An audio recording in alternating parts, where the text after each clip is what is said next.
Ugh, my head. My neck throbbed with a sudden persistent pain.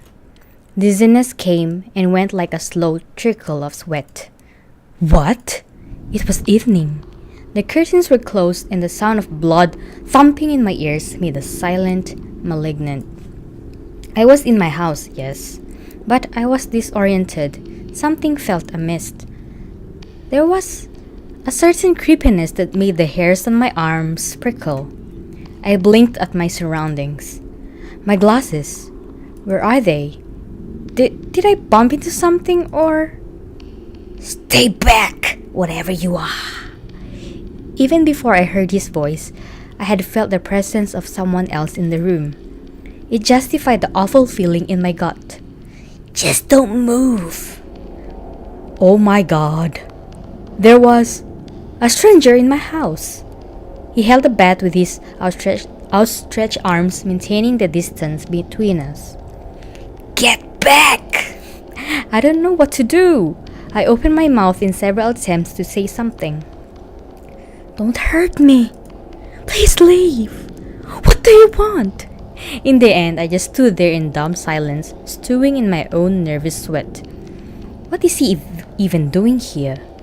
If he was a robber, he picked the wrong house. Do I know him from somewhere? I squinted at his blurred shape, trying to replace the man's fuzzy edges with something more tangible.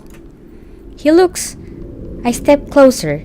The man waved the bat in alarm. I told you not to move. Did he just shiver? He was acting way more upset than me, considering he's the intruder in my house. It might be a foolish thing to say, but he didn't seem dangerous at all. Just go away, please. Please. He continued mumbling to himself, gasping the big gulps of panicked breaths. Uh-oh. Hey, I think you're having a panic attack. Try breathing through your nose and out your mouth. Damn. Did I actually just give breathing exercises to a trespasser? I guess Sarah was right. My kindness will be the death of me one day. In any case, the stranger relaxed a good deal. I gave him a small, unsure smile. You alright? What? What are you? Sorry? My name is Mike Jansen and you're in my house. Who are you? Never mind. I think I lost my glasses somewhere. If you let me find them, I'm sure we can sort this out. You don't seem like a bad guy. The man dropped the bat to his side and let out a long, forlorn sigh. Under the coffee table, probably. Thanks. I fumbled around the floor, praying for dear life the stranger wouldn't attack me while I was vulnerable. But he just stood there, shuffling his feet and mumbling to himself. He wasn't very threatening, really. I'm sure the poor guy's just confused. Also, there was something familiar about him, something I couldn't quite put my finger on. It might be his posture or even the red sweater he was wearing. I could swear it looks exactly like mine. Sorry for threatening you with a bat. It's alright. If it makes any difference, I wasn't really going to hit you. The shape of my glasses finally registered in my hand, and I fished them out. I don't really think I can hurt anyone, even in this situation. Sarah has always said. The world gained clarity as I put the pair of glasses over my eyes. Ooh. Someday, kindness is going to kill me. So, you can see me now? Hi. The man waved lamely.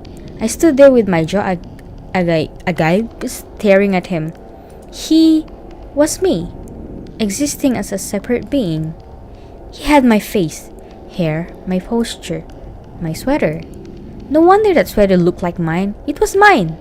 This is just a dream. It's just a dream, that's it. Calm down. Don't lose your head. Relax. No matter how many times I said it though, the gravity of the situation refused to stick. The room felt simultaneously constricting and vast, like being squeezed and let go again and again. I felt like I was a child again, lost in a crowd, blindly reaching for my mother's hand, only to realize in horror that the hand belonged to a stranger. Ah, okay. Now it's your turn to panic, right? Deep breaths. Was he some kind of clone? An apparition of my future? What? What? What exactly was he? I reached out to touch him, wanting to make sure he was real and not some figment of imagination. The other mite recoiled from my touch and pushed my arm away. Hey! This is weird for both of us. Don't make it worse by being a grabby. He looked solid, so he couldn't be a ghost. He could form separate thoughts from my own, and he seemed aware that we were the same person. What are you?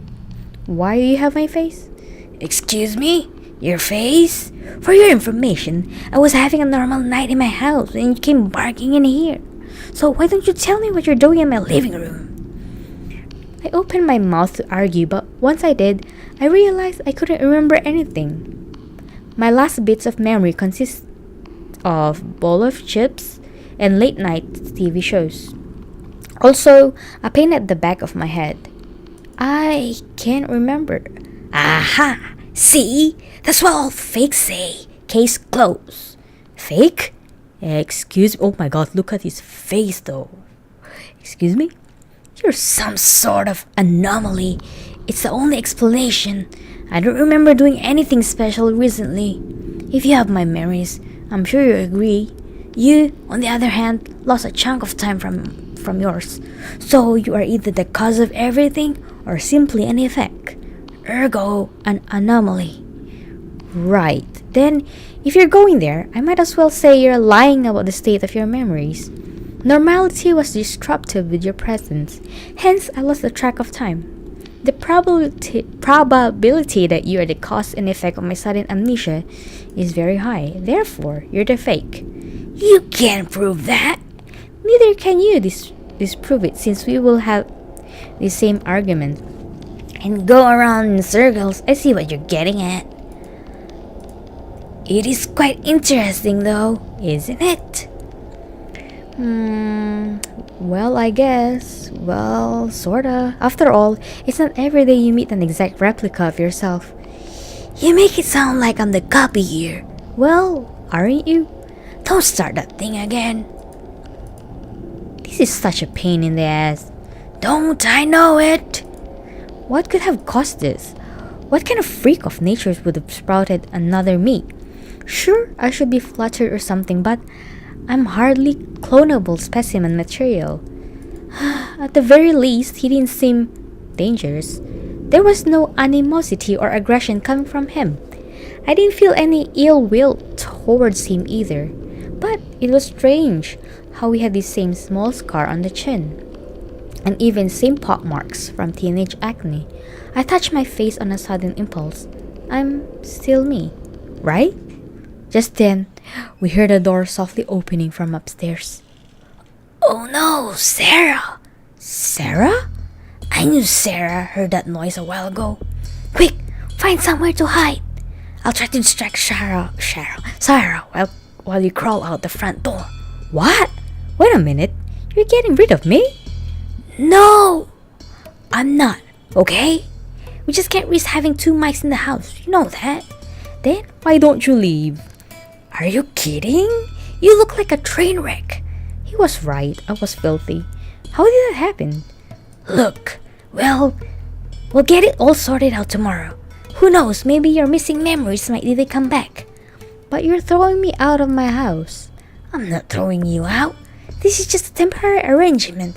Let me deal with Sarah tonight, and tomorrow we'll sort out this mess. Just leave for now, okay? I don't trust this other Mike. What should I do? Okay, I'm staying here. I stand there with a heavy feeling in my stomach. His suggestion made sense, but my feet refused to move. Why should I hide? Why should I scurry away from my girlfriend in my house? It wasn't right. Faint trickles of anger scratched at my chest. No way. What? I'm not leaving. Come on, man. Don't be difficult. If Sarah sees this, I will not end well for either of us. But if there's anyone out there who can help us, it's... Shh! Mikey, it's getting late. Are you coming up? Her voice called from the stairs. The living room was dark, and she probably couldn't see us in the dim light. We held our breaths tight in our throats. I got distracted. Sarah walked towards us, a nonchalant look on her face. Is someone there? It's pretty late for visitors. Is that you, bro? Mike stole a glance at me. Listen, Sarah, please don't panic. Oh, my. God! Sarah, calm down. This is... What the fuck? Okay, I know this looks sorta bad, but... Sorta bad? Mike, I'm staring at the two of you.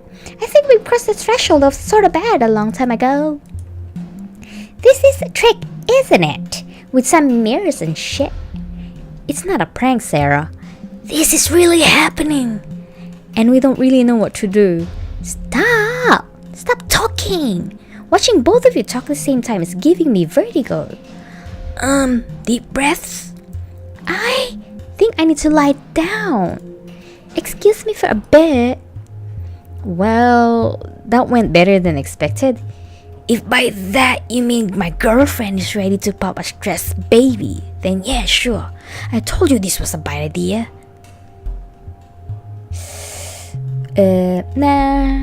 I think she'll be fine.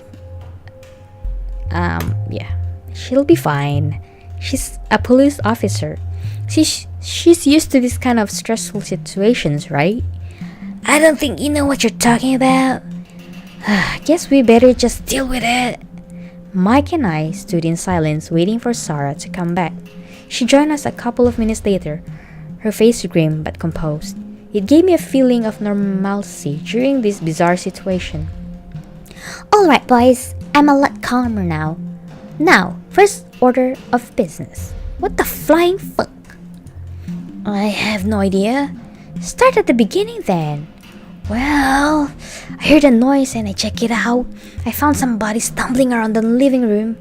I panicked and took the bat, but I just wanted to scare off the guy. And then, I saw him, with my face on. I thought I was losing it.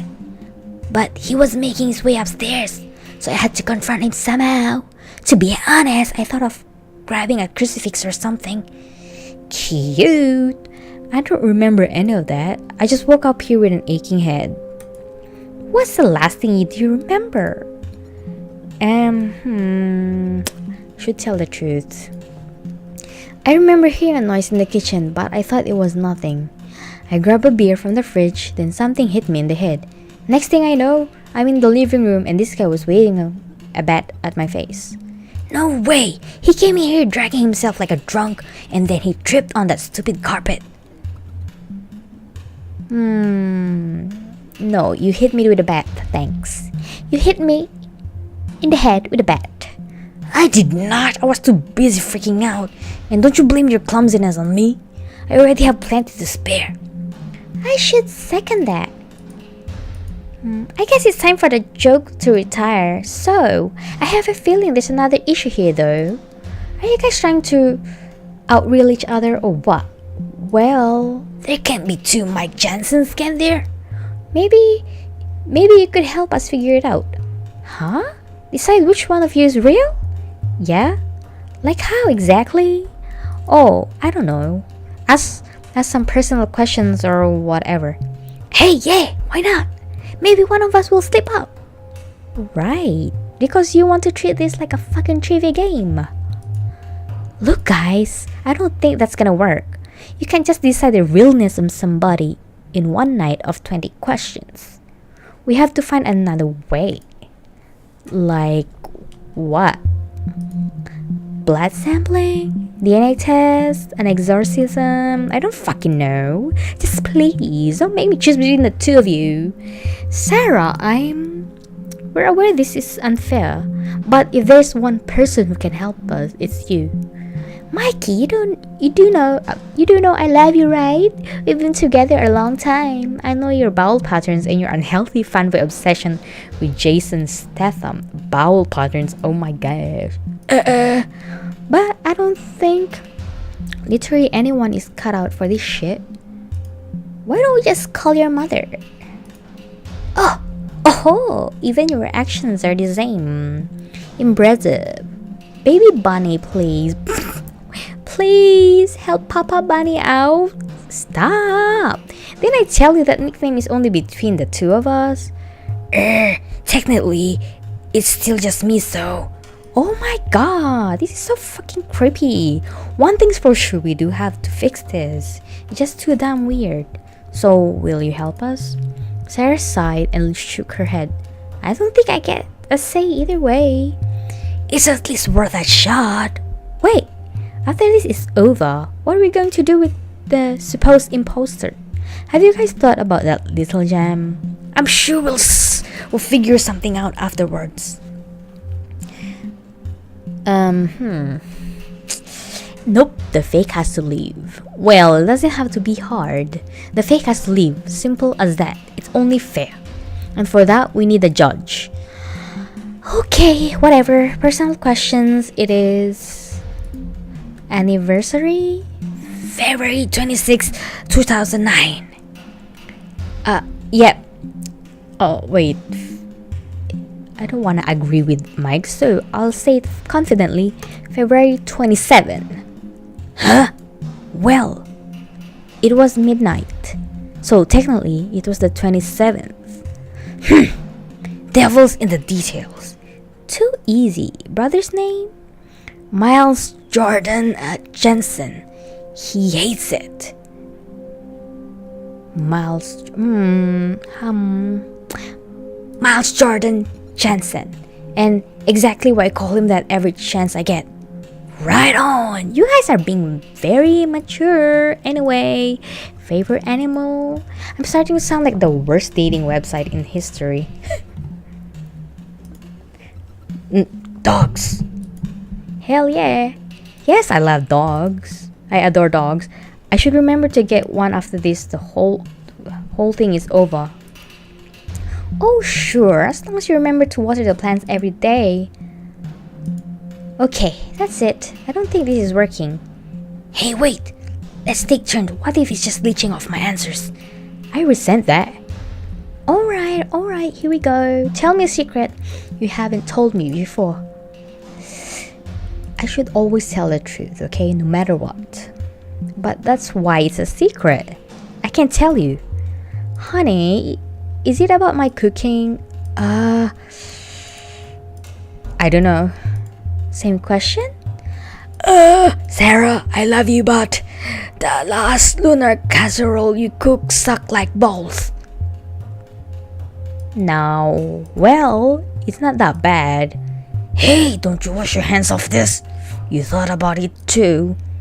So it takes a clone of you to pop up before you admit it, huh? But, next question. Now we're getting somewhere. At least one of you has to be telling the truth. So, Mike, what's wrong with the casserole? Tell the truth. Okay. Well, there was way too much chili first of all. My bottom was on fire for days. It was horrible. The texture too. I don't know, it just felt like eating barf. I mean, it looked like barf. It tasted like pure death. And the smell of the kitchen afterwards, I thought something really did die. Shh! Shut up! Shut up! But other than that, it's okay. The place had a nice floral pattern. The plates! Anything else? You were on a roll there. That's all. On the other hand, you make a great pizza salad.